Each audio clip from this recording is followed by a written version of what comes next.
Olá, turma! Estamos de volta pelas ondas do canal Educação para mais um episódio de hoje.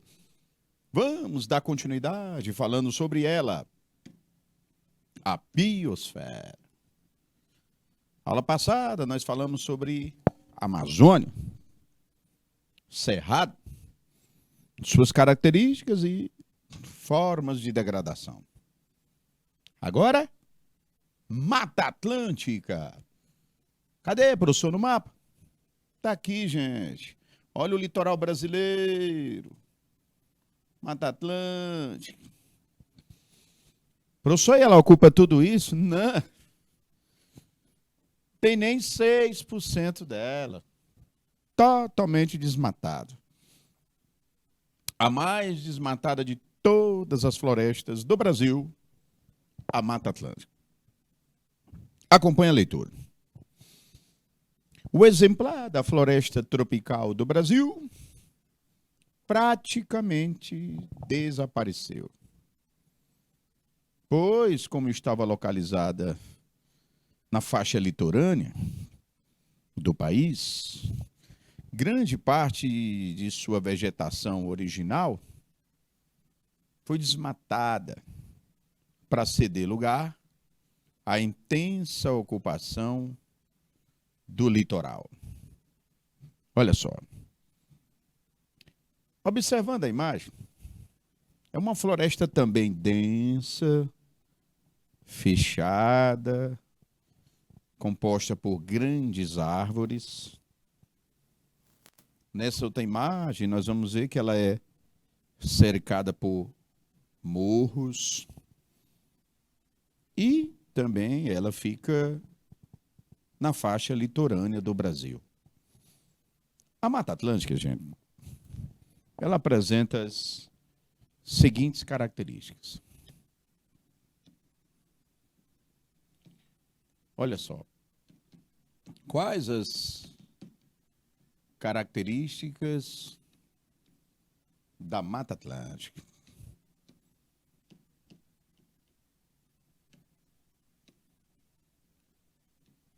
Bom, primeiro é o relevo dela.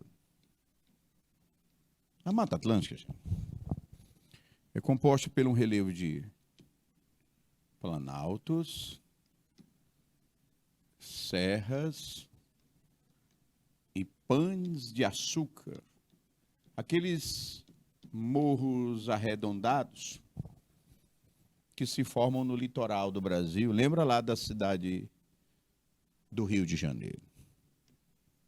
O solo da Mata Atlântica é um solo muito fértil.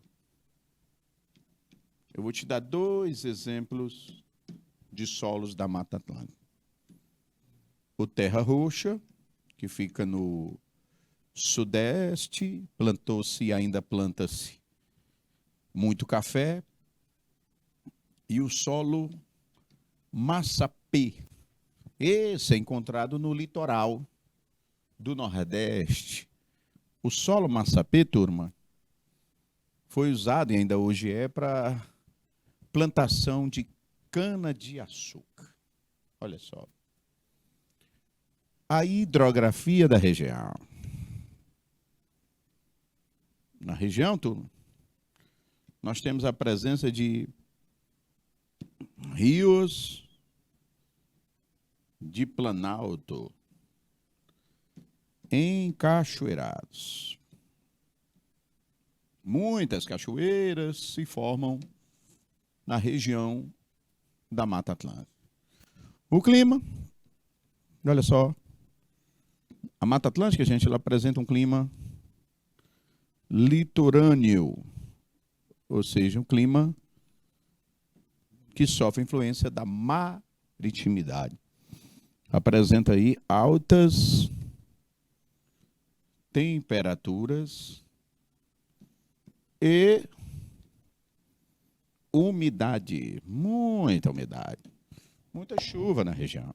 Claro, se eu estou falando do clima litorâneo, a vegetação Mata Atlântica, ela apresenta as seguintes características. Ela é predominantemente arbórea, ou seja, grandes árvores. Também ela é latifoliada, folhas largas. É uma floresta fechada, muito próxima às árvores. Orófila. Que é isso, professor? Orófila, porque ela vive em ambientes serranos. Ela se adapta a viver em áreas de morros e encostas. Como também é uma vegetação muito heterogênea, ou seja, tem uma grande biodiversidade. É impressionante como a Mata Atlântica, gente, ela tem uma biodiversidade muito grande. Olha só. Então, essas são as características da Mata Atlântica. Primeiro, é um relevo de planalto, bem elevado, muitas serras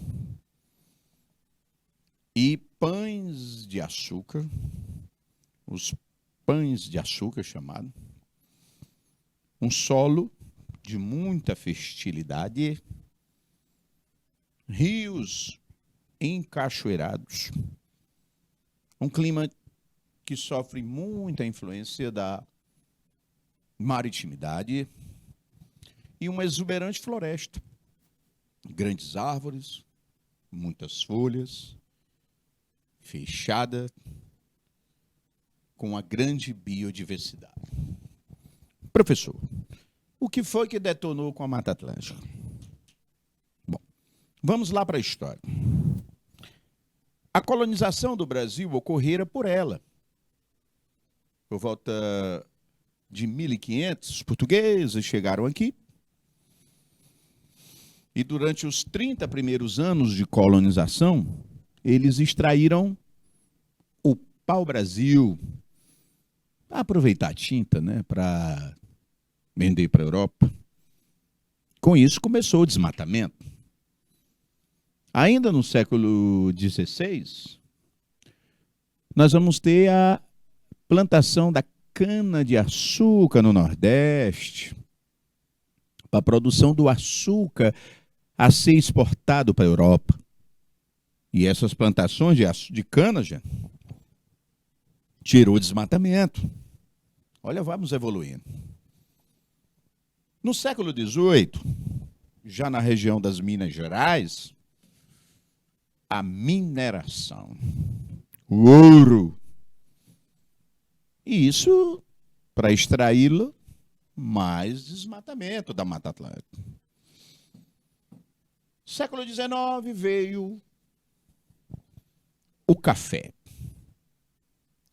Café, turma. O Brasil vai se tornar o maior produtor de café do mundo. Consequentemente, mais desmatamento nos cafezais para a Mata Atlântica. O café, nós vamos ter a mão de obra livre, que vai morar nos arredores, nas cidades. O café vai proporcionar, turma, o surgimento das primeiras cidades e de grandes cidades. Mais desmatamento para construir essas cidades. Aí depois veio a industrialização no século XX. E com ela, mais desmatamento da Mata Atlântica. Se o café gerou urbanização, a indústria, muito mais. Agora eu vou estar diante de grandes cidades ocupando, desmatando a Mata Atlântica. Gente, tu viu que eu fiz uma volta desde do pau-brasil até as grandes cidades que temos hoje. Essas foram as atividades que realmente detonaram com a Mata Atlântica. Olha, menos de 6% dela existe. E a maior parte só existe ainda porque estão em parques de proteção ambiental. Do contrário, já não existiu mais. É impressionante. Um fator interessante, trágico, são os deslizamentos de terras que ocorrem nas encostas e morros das cidades na Mata Atlântica. Porque, por falta de alternativa, vão morar na encosta, gerando desmatamento. Consequentemente, ao chover, deslizamentos de terra. E todo ano, nossos irmãos que ali moram, brasileiros, alguns perdem a vida. Uma tragédia anunciada. Muitas cidades, gente, estão na Mata Atlântica. Olha, no Brasil, eu tenho 26 estados e suas capitais e o Distrito Federal, Brasília. Então, vamos somar 27 unidades, cada uma com a sua capital. Dessas, turma, vamos contar quantas estão na Mata Atlântica. No Nordeste, Natal, no Rio Grande do Norte, João Pessoa, na Paraíba, Recife, no Pernambuco, Maceió, estado do Alagoas, Aracaju, estado sergipano, Salvador, estado da Bahia. Só aí são 6 capitais na Mata Atlântica, no Nordeste. Bora descendo? Vitória, Espírito Santo, Rio de Janeiro, no Rio de Janeiro, São Paulo, no São Paulo, Belo Horizonte, nas Minas Gerais. Aí são o quê? 4 no Sudeste. Vamos fechar com o Sul. Curitiba, no Paraná, Florianópolis, Santa Catarina e Porto Alegre, no Rio Grande do Sul. Mais 3. Somando tudo, 6 capitais nordestinas, 4 no Sudeste, daí já vai dar 10, e 3 na região Sul. Total, turma, 13 capitais brasileiras estão na Mata Atlântica. Olha só, quase a metade, por causa de um. E eu não me refiro só a essas capitais. Em volta delas, pode ter certeza, nós temos outras cidades que ali ocupam. E cada cidade dessa, grande, média, pequena, nós tivemos, sim, o desmatamento da região. Gente, um paraíso que se perdeu muito rapidamente. Da colonização, em poucos anos, começaram o desmatamento, com as produções agrícolas, a urbanização e a industrialização. 3 minutos, por favor.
Ok, de volta pelas ondas, Mata Atlântica, a mais devastada das formações vegetais do Brasil.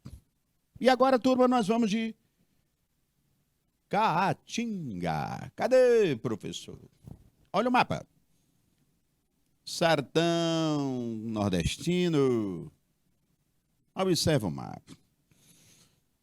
Esse termo Caatinga, gente, na língua indígena, quer dizer mata branca ou selva branca. Foram os índios que a denominaram assim. Porque olhando para ela, vocês estão vendo a imagem, não apresenta muito verde. Ela é mais acinzentada, embranquiçada, sem muito verde. E aí os índios deram esse nome, Mata Branca, ou seja, Caatinga, na língua indígena. Qual a tribo é que eu não sei, não vou falar o que eu não sei. Acompanhe a leitura. Estende-se por todo o sertão brasileiro, ocupando cerca de 11% do território nacional. Trata-se de uma região mais seca do país, localizando-se na zona do clima tropical semiárido. Professor, a principal característica dela, professor, é o clima seco? Com certeza. Porque a vegetação, gente, ela é o rosto. O rosto. Quando você olha para o rosto de uma pessoa, ele, na maior parte dos casos, lógico, define o emocional da pessoa. A alegria, se tiver, tristeza, preocupação, medo, cansaço, raiva. O rosto, ele acusa. Pois a vegetação, senhores e senhoritas, é o rosto do lugar. Por ela você consegue deduzir as características do lugar. Eu te mostrei agora há pouco a exuberante floresta amazônica. Olhando para ela, você deduz, aqui tem muita água, solo fértil, muito sol, muita vida. Por quê? A imagem da Amazônia retrata. Pois olhando para essa vegetação da Caatinga, nós também vamos deduzir que já não é essa quantidade de chuva. Os rios não estão aí o ano todo. A umidade e fertilidade do solo não é tanta. Por quê, professor? Olha para o rosto. Olha, gente. Ela localiza-se principalmente na região Nordeste, com exceção de um estado, o Maranhão. Não temos a Caatinga no Maranhão. Tira ele. Ficam 8 estados nordestinos. Mas tem um estado, turma, que não é nordestino. E tem ela, e tem bem. Qual, professor? Minas Gerais. Ali na divisa com a Bahia, ali no Vale do Rio São Francisco. Região ali de Governador Valadares. É sertão, mineiro. Professor, me defina o sertão Caatinga. Vamos lá? O bioma da Mata Branca, ou seja, da Caatinga. Vamos lá, Isis. Todo mundo ligado pelas ondas. Primeiro, o relevo. É um relevo de terras baixas,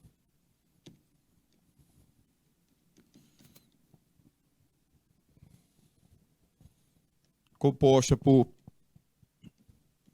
pequenos morros.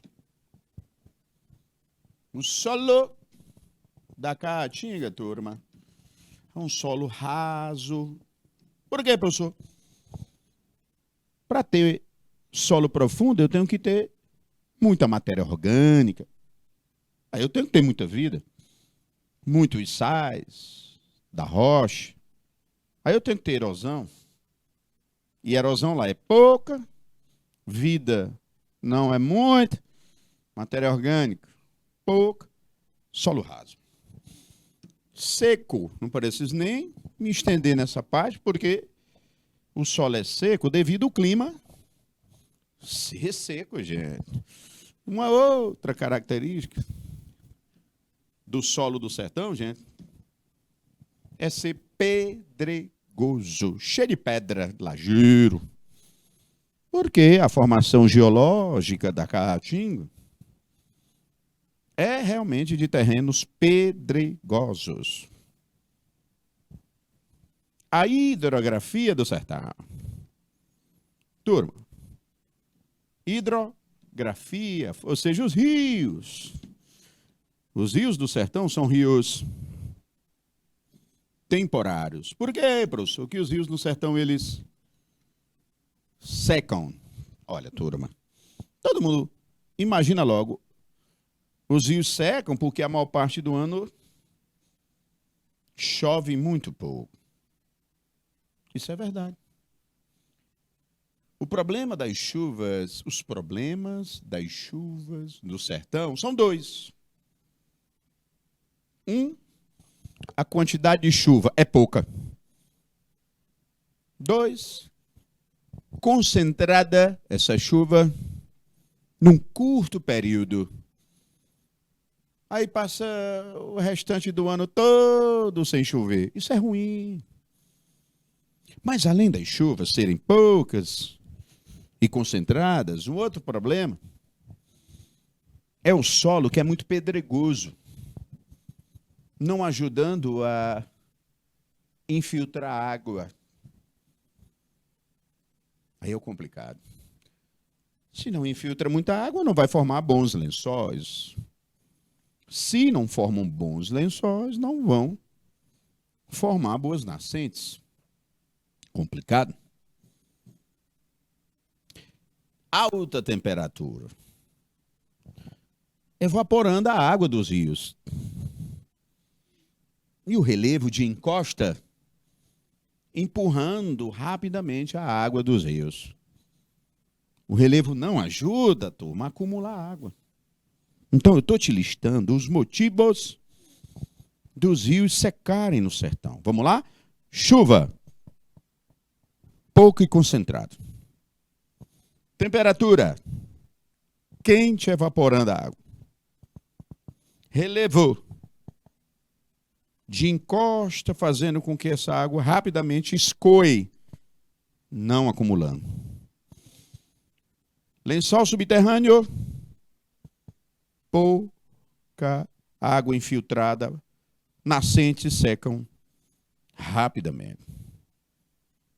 Olha só, esses 4 motivos fazem com que os rios do sertão sequem. Só existe um rio que corta o sertão e não seca. O São Francisco. Todos os outros da região seca. Pobre em lençol subterrâneo. Ou seja,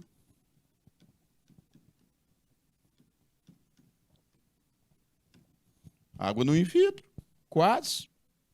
Chove pouco, pouca água.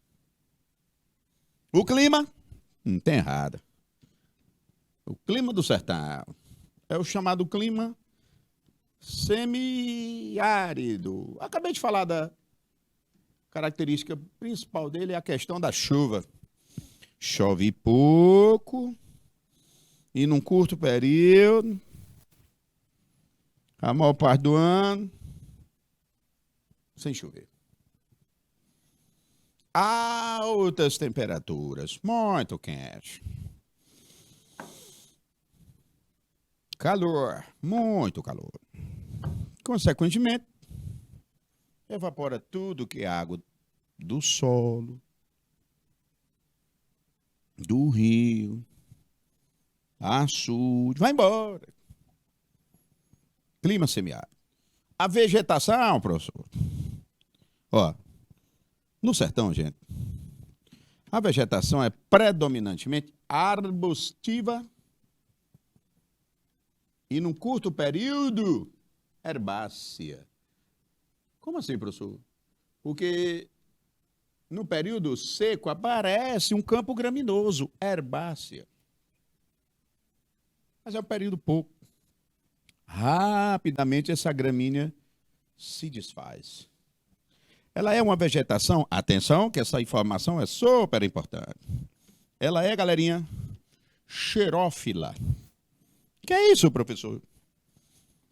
Adaptada a viver num ambiente seco. Muito seco. Como assim adaptada a viver no ambiente seco? Possui raízes grandes para pegar água, né?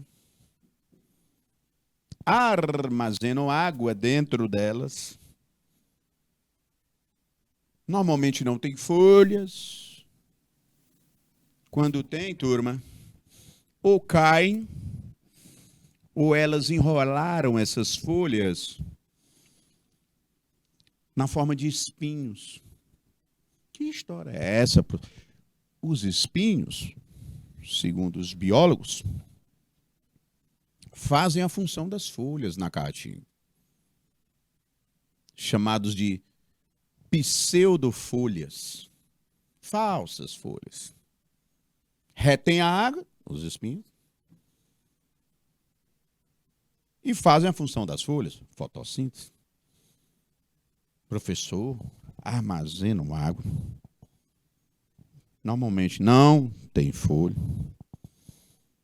espinhos, raízes grandes.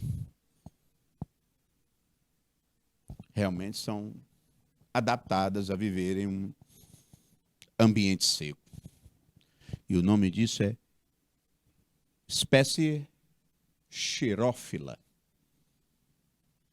Os biólogos dizem que ela pratica o xeromorfismo. E a degradação da caatinga? Bora lá. Quem mora lá, professor? É o sertanejo. E o que faz esse povo maravilhoso? Cria gado. Acaba consumindo ela. Usa a lenha, pouca que existe, para cozir seus alimentos domesticamente. A lenha é desmatamento. A roça, que infelizmente, turma, para ser plantada, antes faz-se a queimada. Sabe quem foi que nos ensinou a queimar para plantar? Foram os índios. Porque o índio, na sua sapiência e interação com a natureza, ele observando a mata, no período seco, quando ela pegava fogo,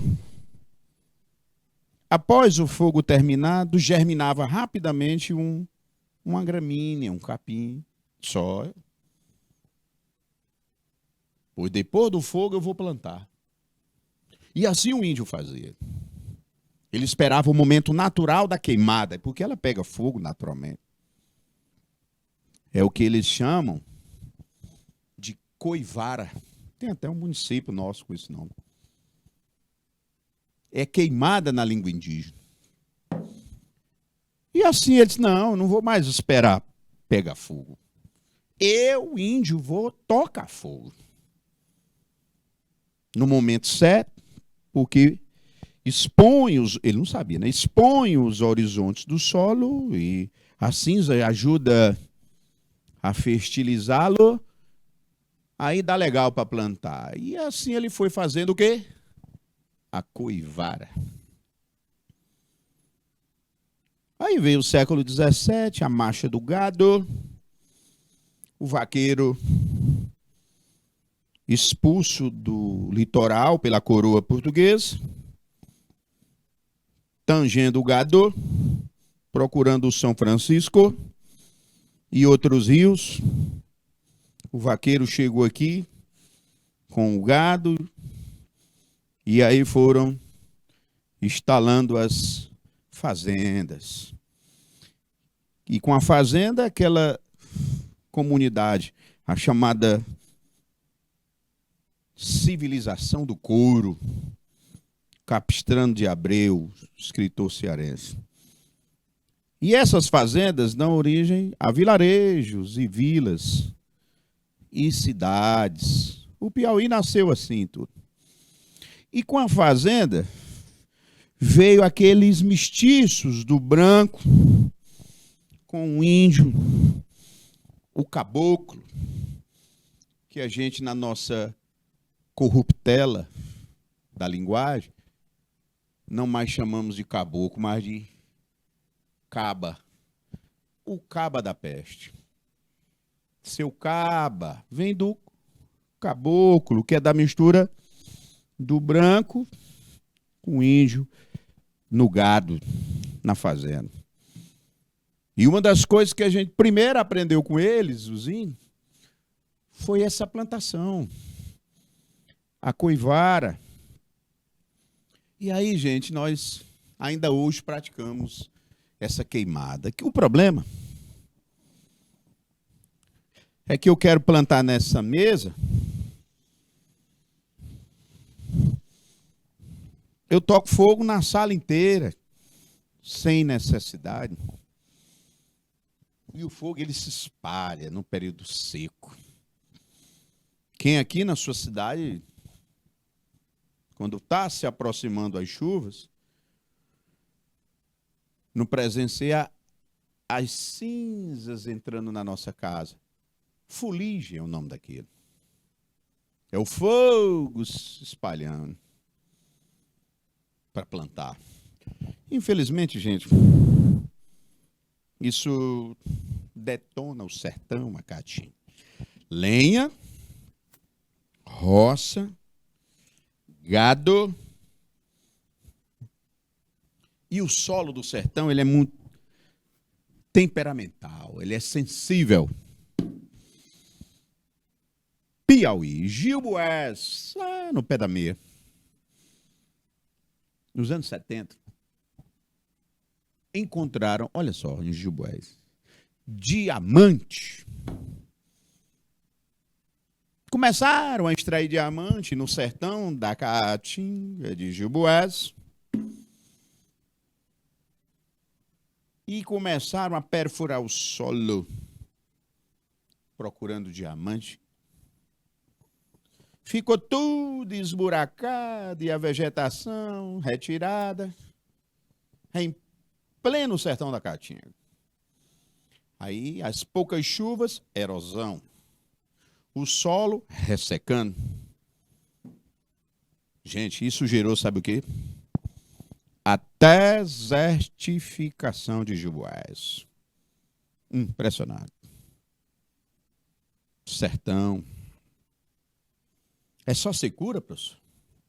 Não é, não. Quando bate as chuvas, aí, meu amigo, o verde se transforma, se espalha, parece um outro lugar. Aí, isso vira poema, música, canção. E poema e canção, os dois juntos. Luiz Gonzaga, né, retratou muito essa chuva E como ela transforma o sertão. Rios correndo, cachoeiras transuando, terra molhada, mato verde, que riqueza. E a asa branca, tarde canta, que beleza. Ai, ai, o povo alegre, mais alegre a natureza. Trecho do cancionário aí, do Cancioneiro de Luiz, que retrata esse momento verde e úmido dessa vegetação. Então, turma, ela é alternada, a caatinga, cinza seca a maior parte do ano, e verde e úmida no período das chuvas. 3 minutos, por favor.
Domínio e o bioma da Caatinga. Turma, agora vamos dar uma volta no sul do Brasil. Vamos ao Rio Grande do Sul. Olha essa imagem.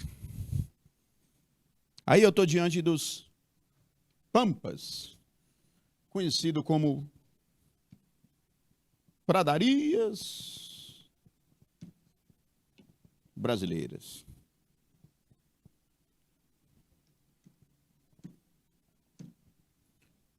No mapa, gente, vocês observem que é um bioma que pega todo o Rio Grande do Sul. O bioma dos Pampas, localizado aí no extremo sul do Brasil, Rio Grande do Sul, é bastante influenciado pelo clima subtropical. E essa formação de relevo, né, é constituída principalmente por planície. É um bioma diferente de todos do Brasil.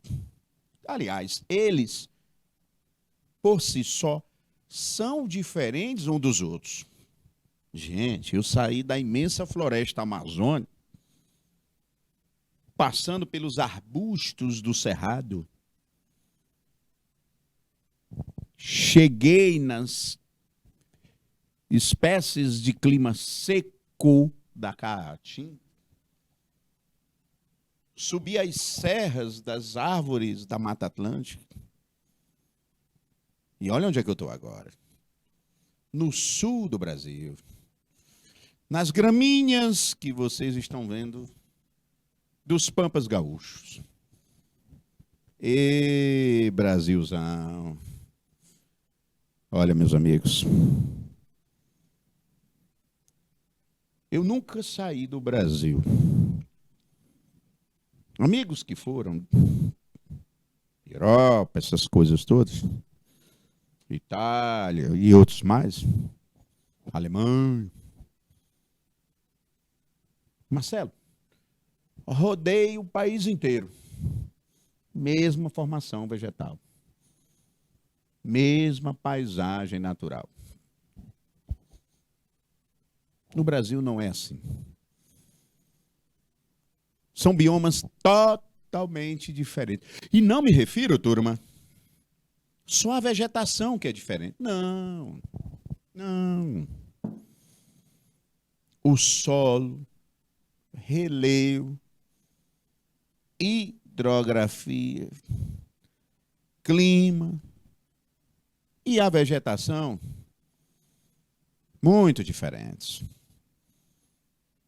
Nos Pampas, turma, você tem aí um campo graminoso, a imagem não me deixa mentir, um relevo aplainado de planície, o solo aí, extremamente fértil, rico em matéria orgânica, sais, umidade, acidez adequada. Esse solo, turma, é onde nós temos os mais férteis solos do Brasil, no sul. É por isso que a turma do sul, em especial os gaúchos, nossos irmãos gaúchos, são grandes agricultores que ganharam o Brasil. Olha aí a imagem. De onde é que vem essa vocação agrícola gaúcha? Aí eu estou diante de um campo graminoso, um solo muito fértil. A imagem não mostra, mas aí eu tenho rios encachoeirados também, que não secam. O principal deles é o rio Uruguai, que nasce da união dos rios Canoas e Pelotas, cortando ali a divisa entre os estados de Santa Catarina e Rio Grande do Sul. É como o Piauí e Maranhão dividido pelo rio Parnaíba. Aí é o Uruguai, dividindo esses dois estados, caindo na Argentina. E a bacia do rio Uruguai e seus afluentes formam a hidrografia do lugar. O clima subtropical. Temperaturas amenas. O que é isso, professor? Nem tão quente, nem tão frio. No verão, as temperaturas sobem bem, 25, 28, para lá é muito. No inverno, próximo de zero, também para lá é frio. Ou seja, há essa oscilação legal da temperatura durante o ano. Essa região, meus amigos, a principal forma de degradação é a pecuária. O gado vai pisotear esse campo graminoso que vocês estão vendo. E ao pisoteá-lo, vai compactando esse solo. E um solo compactado, não há a circulação de água, nutrientes. E essa falta de circulação faz com que ele fique pobre para a agricultura. Aí, além do gado, nós temos a agricultura de grãos. Arroz, trigo, milho, soja. E tudo isso vai desgastando o solo da região.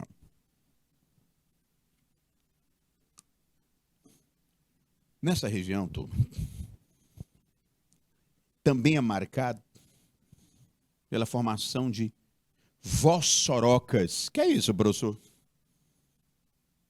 Buracos que se formam nas encostas desses morros suaves dessa região. É um problema sério que nós temos aí no sul do Brasil. Bora, meninos, entrem no ônibus, porque agora nós vamos para o Pantanal Mato Grossense. O professor terminou a novela um dia desse. Eu vi. Pantanal. Que pega o Mato Grosso e Mato Grosso do Sul. Esses dois estados.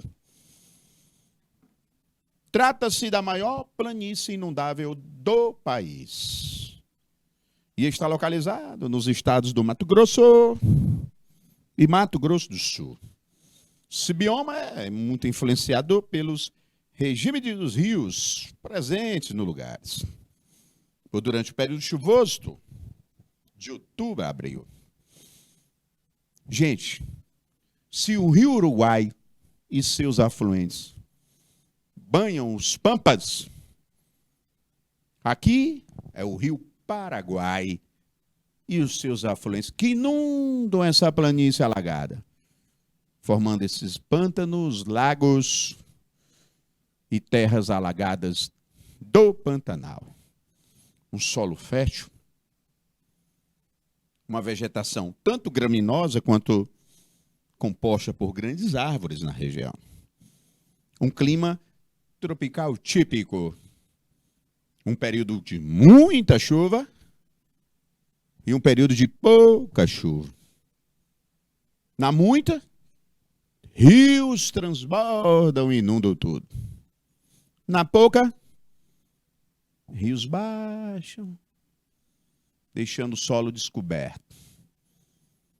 Degradação, gado, madeireira, mineração. Problema, uma seca severa que ocorrera há 2 anos no Pantanal, que provocou incêndios e queimadas na região. Muitos incêndios.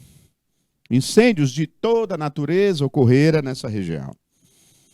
Foi considerado o pior período seco e de maior queimada na história do Pantanal.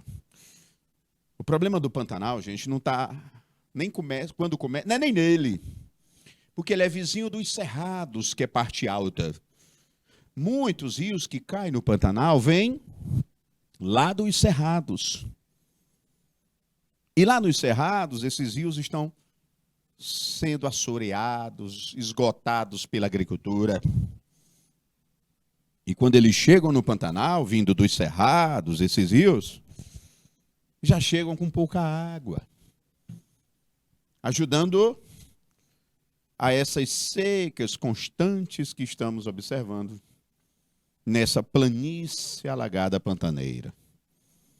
O problema vem lá do Cerrado. E quem paga é o Pantanal. Porque os rios chegam mais secos. O aquecimento do planeta, o desmatamento da região, a compactação do solo, o assoreamento dos rios. Tudo isso contribui para essas secas e baixas dos rios cada vez mais constantes no Pantanal mato-grossense. É uma vegetação de extrema transição. É uma verdadeira maternidade de aves do mundo todo que migram para essa região para se reproduzirem. E com esse desmatamento, assoreamento, essas aves também estão pagando um preço muito caro. Porque, ao migrarem, não vão mais encontrar um ecossistema natural tão preservado.